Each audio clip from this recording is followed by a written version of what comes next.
My whole, I guess, childhood was just growing up kicking the footy around with the boys usually.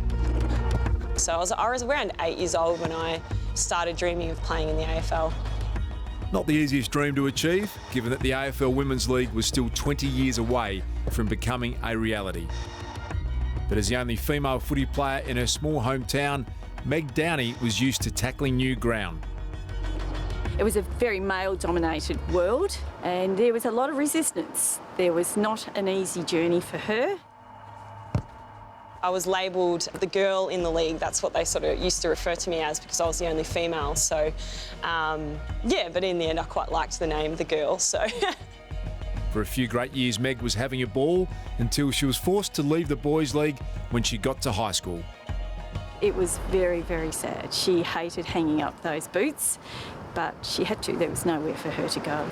It was really disappointing for me. I mean, I also played a lot of basketball, but for me, footy was where my passion really lied. So it was just something that I had to accept, and there was no girls' leagues anywhere that I could play in as a kid. So unfortunately, I had to hang up the boots at the ripe old age of 12. It wasn't until she moved to Melbourne for uni that Meg finally pulled on the boots again for the women's VFL.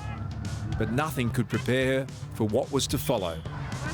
The call to play for Melbourne was one of the happiest moments of my life. I just broke down into tears, like I couldn't hold it in, and yeah, it was just so much emotion, so much happiness, so much pride.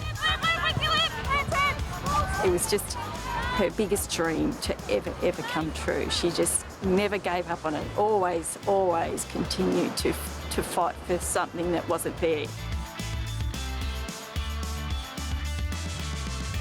I remember the first training and just how excited everyone was, and we're lucky enough to kids to look up to us and think we can be that person one day, and we never got that opportunity. So I think as a league that draws the players together. White sends the kick forward. Downie was taken out of the contest by Casey. Meg's resilience was put to the ultimate test in her second game playing for the Demons.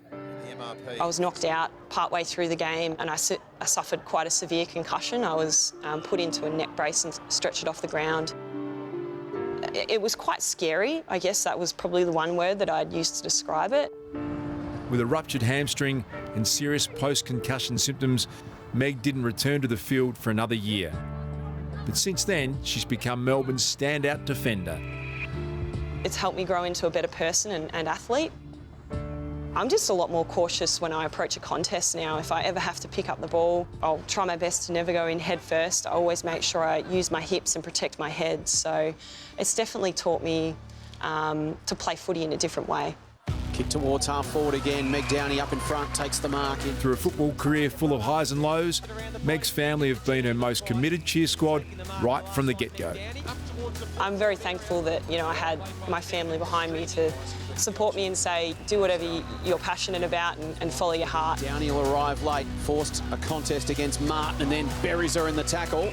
I love seeing her be the role model that she is. She is always talking to the girls on the team. She treats them as equals her, whether they're junior and the kids love her. They yell her name out, and she's just a perfect role model for such a responsible position.